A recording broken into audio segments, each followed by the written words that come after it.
"Get this garbage off my floor!" Craig Fitzpatrick snapped, his voice echoing sharply across the pristine showroom of Fitzpatrick Motors. He pointed his custom-made shoe at a small puddle of rainwater soaking into the imported Italian marble.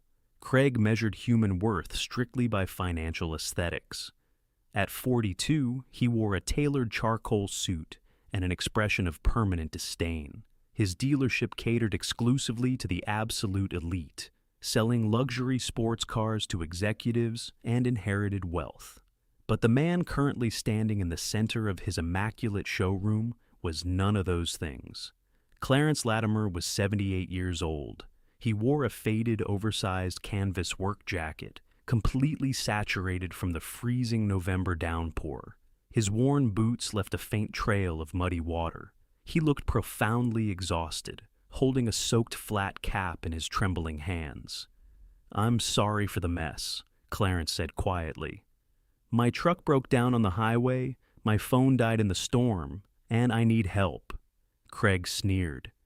"This is an automotive gallery, not a bus shelter. Get out." Before we see what he does next, tell me in the comments where you're watching from today.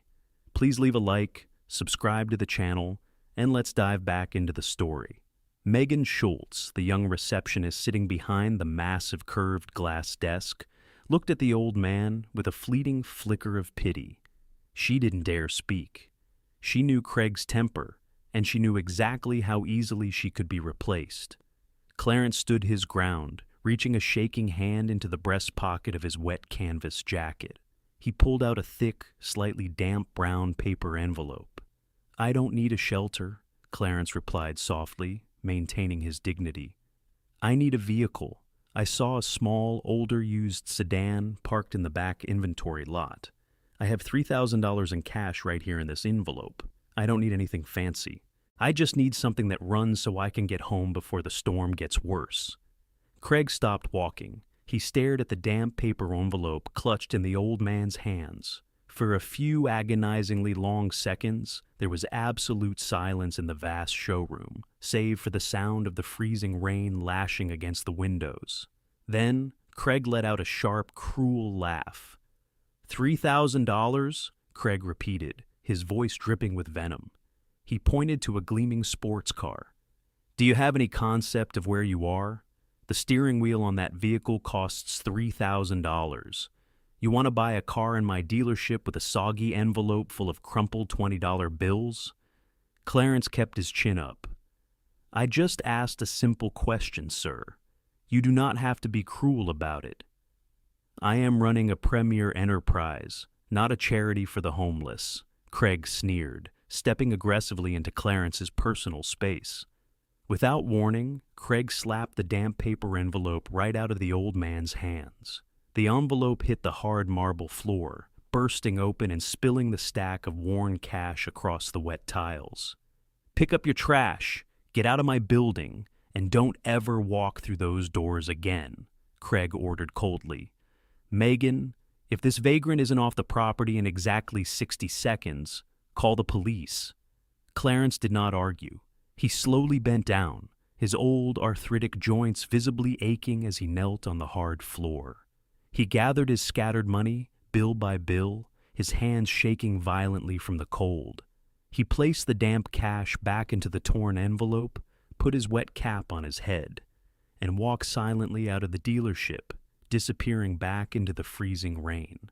Standing in the deep shadows of the open service bay, wiping dark motor oil off his hands with a heavy shop rag, was Derrick Woodson.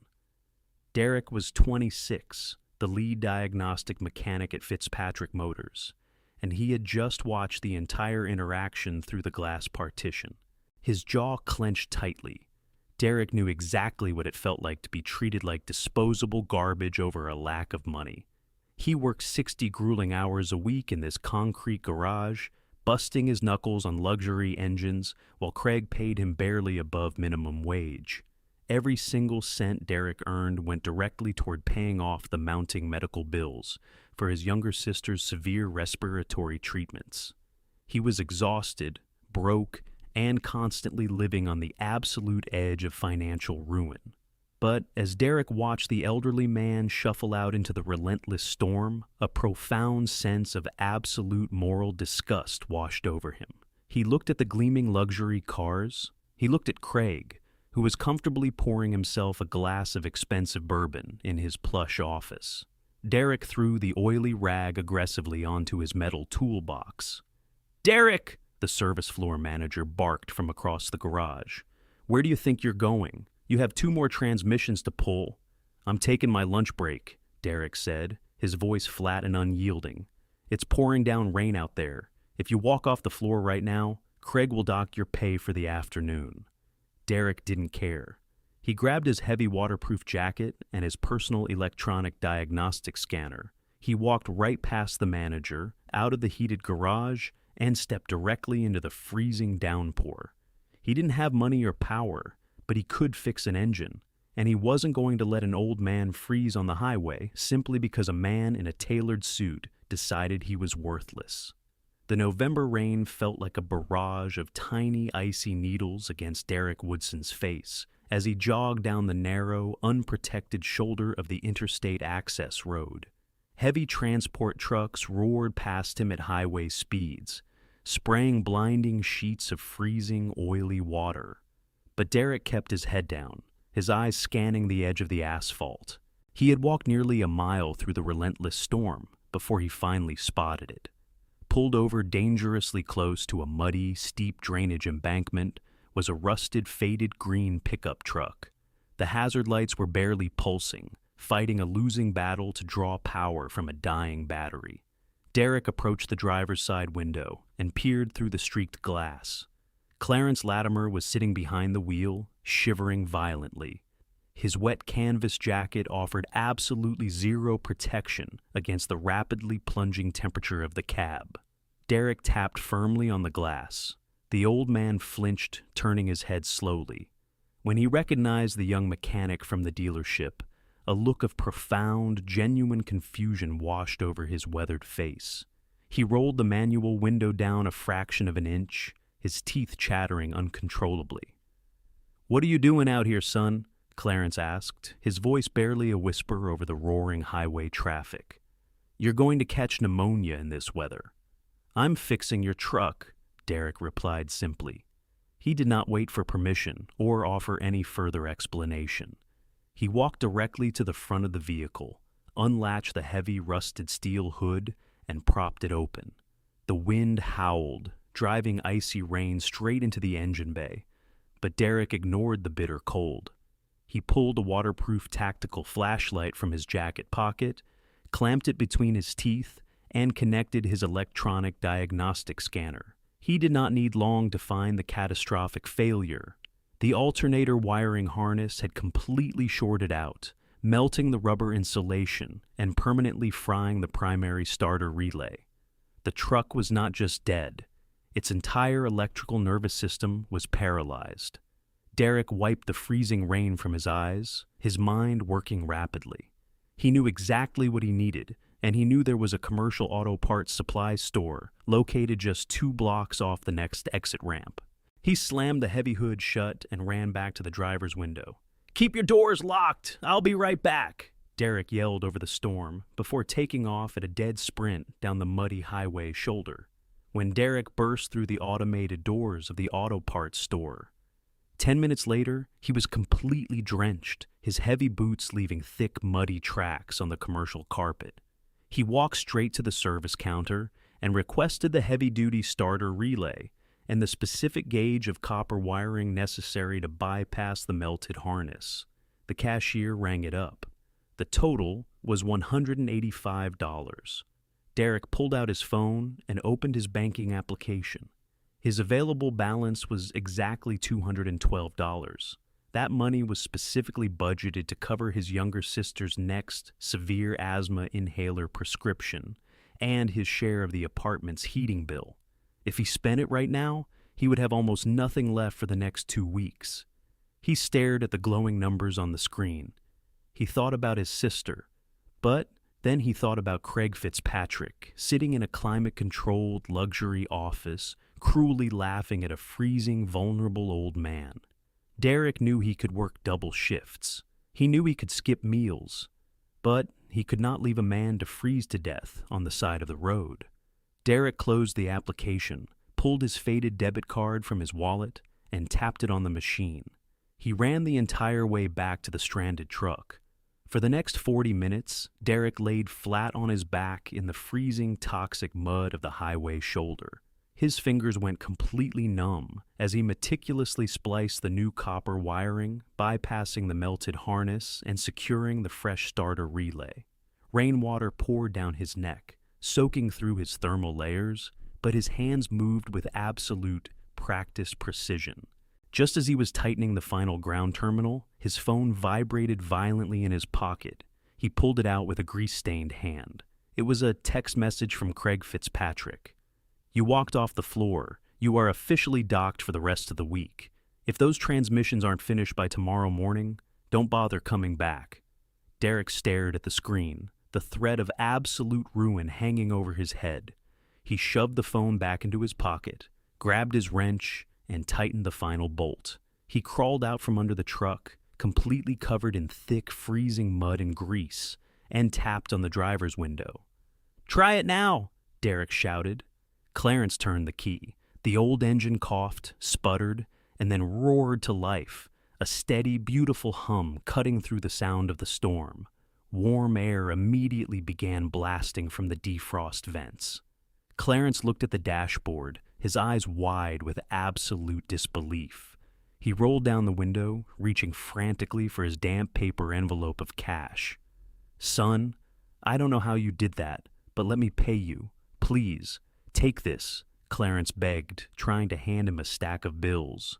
Derrick firmly pushed the old man's hand back. "Keep your money. You're going to need it for gas to get home. Just turn the heat all the way up and drive slow." Clarence looked at the freezing, mud-covered mechanic, tears welling in his old eyes.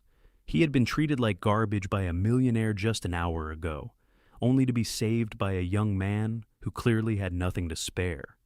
"What is your name, son?" Clarence asked, his voice thick with emotion. "Derrick Woodson," he replied, taking a step back from the running truck. "Derrick Woodson," Clarence repeated slowly, etching the name permanently into his memory. "Thank you. I will not forget this." Derrick watched the old green truck merge safely back onto the highway, its taillights disappearing into the gray mist.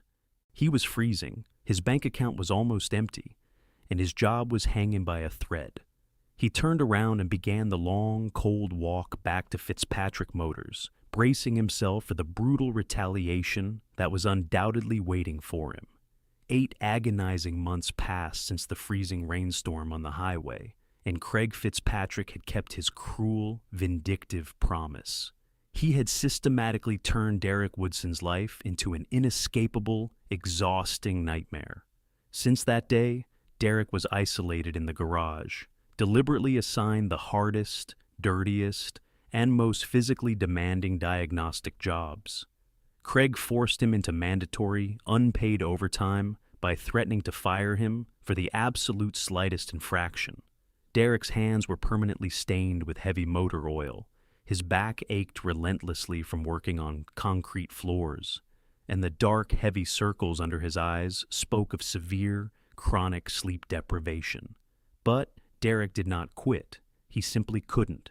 His younger sister's severe respiratory treatments required the steady, baseline health insurance the dealership provided. Despite the daily humiliation, the relentless pressure, and the impossible workload, the young mechanic endured the corporate abuse with a silent, unbroken resilience. While Derrick fought a desperate battle just to survive the week, Craig Fitzpatrick was orchestrating the absolute peak of his luxury empire. Fitzpatrick Motors was expanding. Craig had recently secured $20 million in external capital to demolish the current dealership and build a massive, multi-level automotive gallery that would dominate the city's skyline. There was only one final bureaucratic obstacle standing in his way. He did not actually own the dirt beneath his shiny Italian marble floors. For decades, the sprawling commercial lot had been held in a blind trust by an anonymous landlord who communicated exclusively through an elite corporate law firm. Craig had spent the last 3 months aggressively pressuring the firm to sell the land, making increasingly arrogant and aggressive financial offers. Finally, word had come down from the legal team that the trust was dissolving, and the permanent deed to the land was being transferred today at noon. Craig walked out of his climate-controlled office and stepped onto the service bay floor, holding a cup of premium espresso. He looked at Derrick, who was currently wrestling a heavy transmission into place under a lifted SUV. "Derrick," Craig sneered, his voice echoing over the loud hum of the hydraulic lifts. "When you're done dragging your feet on that transmission, I want you to scrub the oil stains off the loading dock. On your hands and knees. My lawyers are arriving to finalize my purchase of this entire commercial block, and I don't want them looking at your filth when they pull up. And don't even think about clocking out until it's spotless." Derrick wiped his brow with a greasy forearm, his jaw clenching, but he said nothing. He just turned back to the heavy machinery, swallowing his pride for the sake of his family. Satisfied with his display of power, Craig walked back into the pristine showroom. "It is a done deal," Craig bragged loudly to Megan Schultz, who was quietly organizing files at the reception desk. "These old money trusts are always run by cowards who fold the second you show them real capital. I am buying this entire block for pennies on the dollar. When the lawyer gets here, bring the vintage champagne and 2 crystal flutes to my office immediately." Exactly at noon, a sleek black corporate town car glided into the VIP parking space directly in front of the automated glass doors. Stuart Henderson stepped out of the vehicle.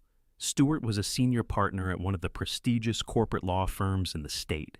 He was a man of immense, terrifying authority. Wearing a perfectly tailored suit and carrying a heavy combination-locked leather briefcase that contained the absolute legal fate of the entire commercial district.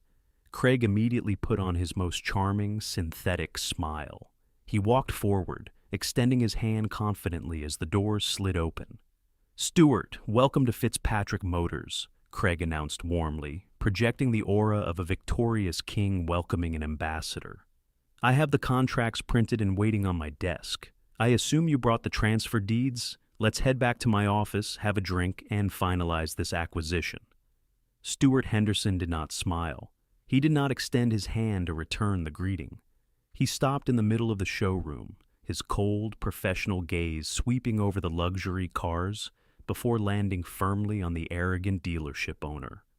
"Mr. Fitzpatrick," Stuart said, his voice completely devoid of warmth or familiarity. It was the sterile, precise tone of an executioner reading a sentence. "I am not here to drink your champagne, and I am certainly not here to sell you this property." Craig's synthetic smile faltered, a flicker of genuine confusion breaking through his arrogant facade. He lowered his hand awkwardly. "Excuse me? We had a verbal agreement with the trust. I have $20 million in capital waiting to be deployed. If this is a negotiation tactic to squeeze more money out of me, I assure you." "This is not a negotiation," Stuart interrupted flawlessly, cutting through Craig's corporate posturing like a surgical scalpel. He gripped the handle of his leather briefcase tighter. "The sole beneficiary of the trust has passed away. The estate is being liquidated and transferred according to a highly specific, irrevocable last will and testament. I am here as the legal executor to deliver the deed to the new, permanent owner of this land." Craig blinked, a sudden cold knot of anxiety forming in his stomach. He looked around the empty showroom. "The new owner? Who the hell else is bidding on this land? I made the highest offer." Stuart ignored the question entirely. He turned his attention away from the millionaire and looked directly at Megan Schultz behind the reception desk. "Miss," Stuart addressed her politely, "I am looking for an employee, a lead diagnostic mechanic. I was told he is working a shift today." Megan swallowed hard, pointing a shaking finger toward the glass partition of the garage. He's in the service bay, sir." "Thank you," Stuart replied. Without another word to the stunned multi-millionaire standing in front of him, the senior corporate lawyer bypassed Craig Fitzpatrick completely. His polished shoes clicked loudly against the Italian marble as he walked straight past the gleaming sports cars, heading directly toward the greasy, noisy service bay to find Derrick Woodson. The heavy glass doors separating the pristine showroom from the loud, filthy service bay slid open with a sharp, mechanical hiss. Stuart Henderson stepped onto the stained concrete floor, his flawlessly tailored suit standing in stark contrast to the thick, oppressive smell of exhaust fumes, heavy industrial lubricants, and burnt rubber. Right on his heels was Craig Fitzpatrick, his face flushed with a chaotic mixture of absolute confusion and rapidly rising panic. "Stuart, wait a minute," Craig demanded, his voice cracking with desperation as he chased the senior lawyer past the towering hydraulic lifts. "What are you doing? You cannot legally bypass my acquisition offer to hand this property over to some random third party. I will bury your firm in endless litigation. I have the capital." Stuart completely ignored the frantic multimillionaire. He did not break his stride. He stopped directly in front of the third service bay, carefully stepping over a tangled yellow air compressor hose. Derrick Woodson was on his hands and knees, aggressively scrubbing a stubborn, baked-in oil stain off the concrete floor with a wire brush, exactly as he had been cruelly ordered to do just 10 minutes prior. He was covered in dark sweat and black grease, his back muscles burning from chronic exhaustion. Hearing the commotion, Derrick stopped scrubbing and looked up, bewildered by the sight of the elite corporate lawyer standing over him, flanked by his furious, red-faced boss. "Are you Derrick Woodson?" Stuart asked, his voice projecting clearly and authoritatively over the ambient din of the garage. Derrick slowly stood up, wiping his stained hands on a dirty red shop towel. "Yes, sir, that's me. Is there a problem?" "This is an absolute joke," Craig shouted, stepping aggressively forward and pointing a perfectly manicured finger at Derrick's chest. "He is a diagnostic mechanic. He makes barely above minimum wage, and he can barely afford his own rent. Whatever legal game you are playing, Stuart, it ends right now. You are trespassing in my active work zone." Stuart turned his head slowly and locked eyes with Craig. The senior lawyer's expression was terrifyingly cold, stripped of all professional courtesy. "Mr. Fitzpatrick," Stuart said, his voice dropping to a low, lethal register that froze the air in the room. "If you interrupt me one more time while I'm executing the final legal wishes of my deceased client, I will personally ensure that the Federal Regulatory Board audits every single financial transaction your dealership has made for the last 10 years. Step back and remain completely silent." Craig's mouth opened to argue, but the absolute crushing authority of the lawyer forced the words back down his throat. He took a hesitant step back, his heart pounding violently against his ribs. Stuart set his heavy leather briefcase onto a clean metal workbench. He spun the brass combination locks, the loud clicks echoing in the sudden, heavy silence of the garage as every other mechanic stopped working to watch. He opened the case and pulled out a thick stack of legal documents bound in heavy blue cardstock. "Mr. Woodson," Stuart began, turning his attention back to the bewildered mechanic. "8 months ago, during a severe winter storm, you encountered an elderly man stranded on the highway access road. His name was Clarence Latimer. I believe you repaired his truck using your own personal funds, despite your own severe financial hardship." Derrick frowned, the memory of the freezing rain, the icy mud, and the old green pickup truck immediately rushing back to him. "Yeah, I remember Clarence. He was a good man. Is he okay?" "Mr. Latimer passed away peacefully 3 days ago," Stuart stated softly, a rare hint of genuine, profound respect coloring his tone. "What he did not tell you on that highway, Derrick, is that he was not a destitute man. Clarence Latimer was the quiet, sole founder of Latimer Holdings. He was a commercial real estate magnate who owned 30% of the properties in this city, including the exact plot of land we are standing on right now. He lived a fiercely humble life, preferring his old truck to luxury cars, and he judged people entirely on their character rather than their bank accounts. Craig's face instantly drained of all color, turning a sickly ash gray. The wealthy, arrogant dealership owner looked as though the solid concrete floor had just dropped out from underneath him. He vividly remembered the soaked, shivering old man. He remembered slapping the envelope of cash out of his trembling hands. The devastating realization of what he had done hit him with the catastrophic force of a speeding freight train. "No," Craig whispered, his voice trembling in pure, unadulterated horror. "No, that's impossible. He looked like a vagrant." "He looked like a human being, mister." "Fitzpatrick," Stewart corrected flawlessly, not even bothering to look at the terrified millionaire. "And while you treated him like disposable garbage, Mr. Woodson treated him with absolute, unconditional dignity." Stewart turned to the final page of the heavy legal document, producing a heavy gold fountain pen from his breast pocket. "Clarence Latimer had no living heirs," Stewart announced, his voice ringing with absolute, undeniable finality.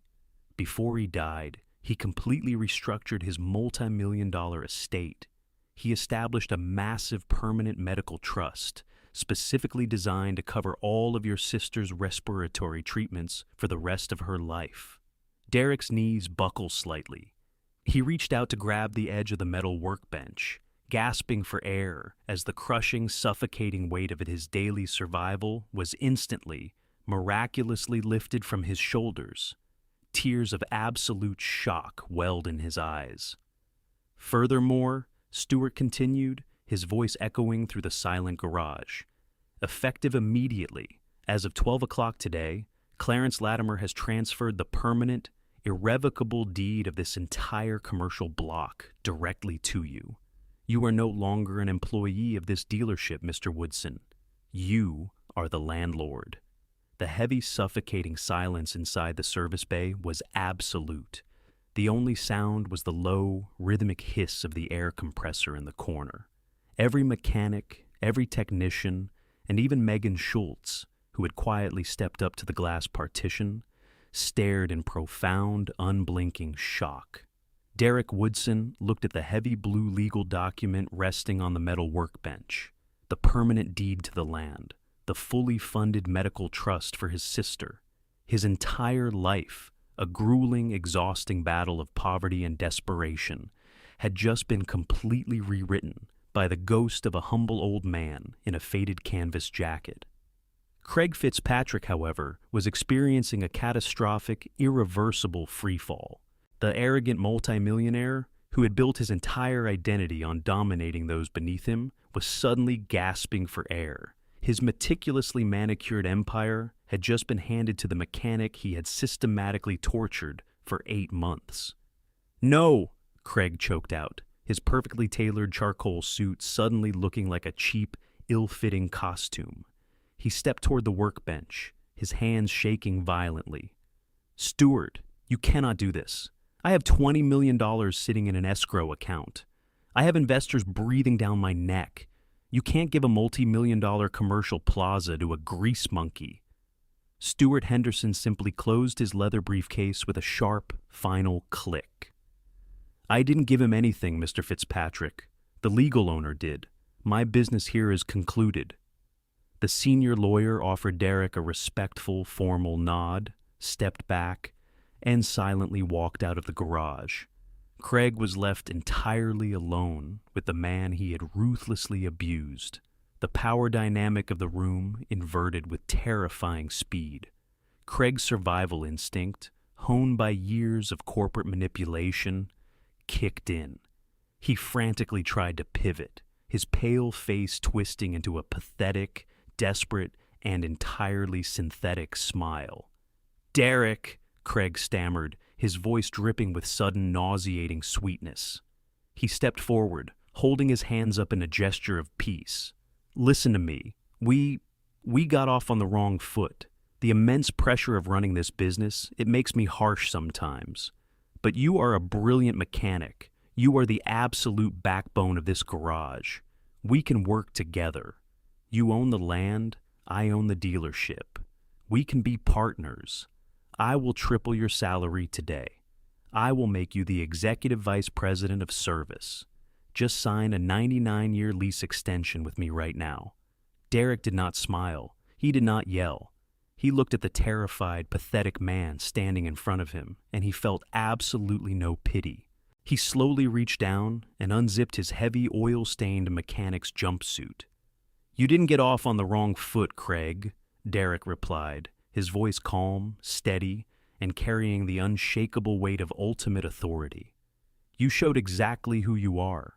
You looked at an old man freezing to death in the rain, and you chose to humiliate him simply because you could. And for the last 8 months, you worked me into the ground, threatening my sister's health insurance every single day just to feed your own ego."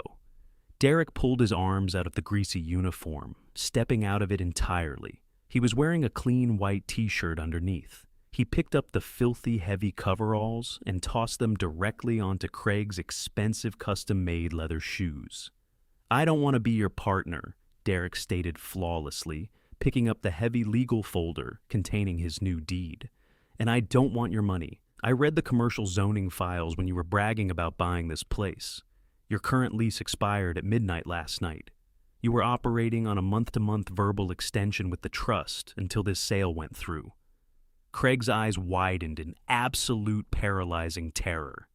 "Derrick, please. I have millions tied up in luxury inventory. I have massive commercial loans. If you kick me out, the bank will liquidate my entire life." "Pick up your trash, Craig," Derrick whispered, echoing the exact cruel words the millionaire had used against Clarence Latimer 8 months ago. "And get off my property.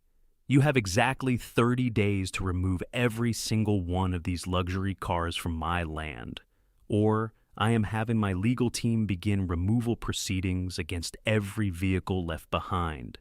Craig's knees completely buckled. He reached out to grab the edge of the hydraulic lift, hyperventilating as the devastating reality of his total financial ruin crashed down on him.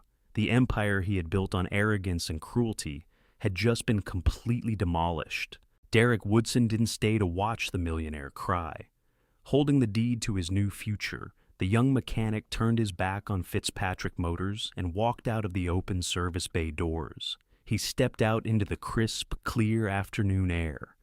The brutal storms were finally over. His sister was safe. He looked down the street, toward the highway where he had laid in the freezing mud to fix an old green truck, and he smiled. The ledger was permanently balanced, and his new life had just begun. Before we go, thank you so much for watching this story. If you love seeing Derrick get the justice he deserved and the arrogant millionaire lose everything, let us know your favorite moment in the comments below. Don't forget to leave a like, subscribe to the channel, and hit the notification bell so you never miss our next incredible documentary narrative. Stay safe, stay kind, and we will see you in the next video.